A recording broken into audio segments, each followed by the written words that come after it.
حج کا سیاسی استعمال اور ایرانی عزائم۔ ایران سے حج کے لیے جانے والے بیشتر افراد کو خاص مقاصد کے تحت سعودیہ بھیجا جاتا ہے۔ ایرانی حجاج میں اکثر تعداد اہل تشیع کی ہوتی ہے جو حج کے دوران اپنے خاص مقاصد کی تکمیل کی کوشش کرتے ہیں۔ ایرانی ملائی نظام کے سربراہان حج کو سیاسی مقاصد میں بدلنے کے لیے باقاعدہ منصوبہ سازی کے تحت تربیت یافتہ افراد کو بھیجتے ہیں جو حج کے اجتماع میں دنیا بھر سے آئے لاکھوں فرزندان توحید کے سامنے ایرانی انقلاب کے بعد گھڑے گئے فرقہ وارانہ نظریات اور بدعات و خرافات کا اظہار کرتے ہیں۔ اس حوالے سے خمینی کے زمانے میں رواج پانے والی سازشی روایات اب بھی زور و شور سے جاری ہیں۔ ایرانی سپریم لیڈر علی خامنہئی نے ایک مرتبہ پھر حج کو سیاست میں ملوث کرنے کا مطالبہ کیا ہے۔ خامنہئی کی ذاتی ویب سائٹ کے مطابق خامنہئی نے اتوار 30 جولائی 2017 کو حج کے امور سے متعدد ایرانی ذمہ داران سے خطاب کرتے ہوئے کہا کہ حج سب سے بڑا سماجی موقع ہوتا ہے تاکہ امت مسلمہ کے عقیدے کا اظہار کیا جائے۔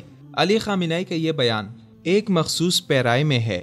امت مسلمہ کے عقیدے کے نام پر ایرانی شیعہ حجاج دوران حج فساد اور تخریب کاری پر مبنی اقدامات کرتے ہیں، جن میں جلوس، بھگدڑ مچانا، نعرے بازی کرنا اور خمینی کی تصاویر اٹھائے دیگر حجاج کا حج خراب کر کے انہیں اپنی ہنگامہ آرائی کی جانب متوجہ کرنا ہے۔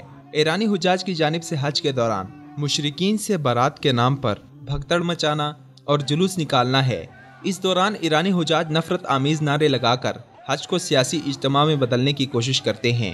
مشرکین سے برات کے نام پر یہ فسادی روایت ایرانی انقلاب کے بانی روح اللہ خمینی کی ایجاد ہے، جس نے اس بدعت کو حج کی علامات میں سے ایک قرار دیا، لیکن در حقیقت یہ ایک فریب، بدعت اور فسادی علامت ہے۔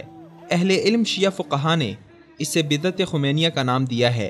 خمینی نے 1979 کے انقلاب کے بعد جہاں اہل تشیع کے عقائد میں بہت سی نئی باتیں داخل کی ہیں، وہیں نظام ولایت فقیہ اور حج کے دوران اپنی شیعت کے اعلانیہ اظہار کا نظریہ بھی ہے۔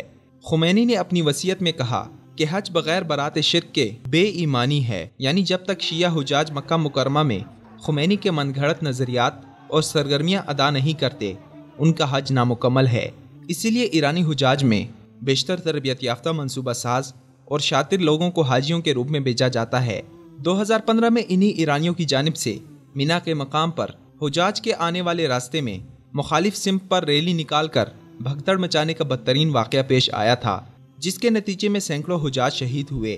اس کے علاوہ 1987 میں ایرانی حجاج کے روپ میں آئے دہشت گردوں نے خانہ کعبہ پر دھاوا بول دیا۔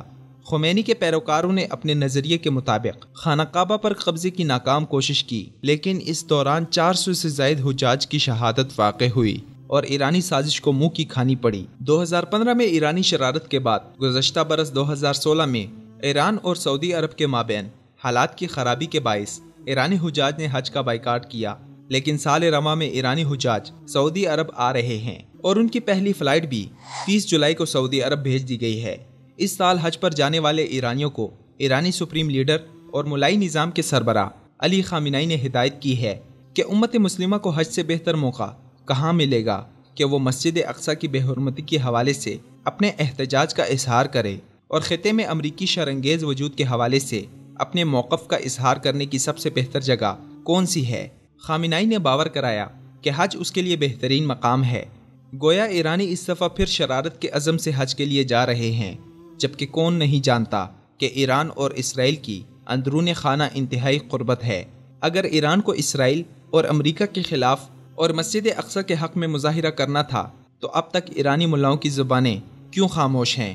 مگر حج کے مقدس موقع پر حجاج کے روپ میں بھیجے گئے دہشت گردوں کو وہاں مظاہروں پر اکسانا ظاہر کرتا ہے کہ ایران کے عزائم ہرگز اچھے نہیں۔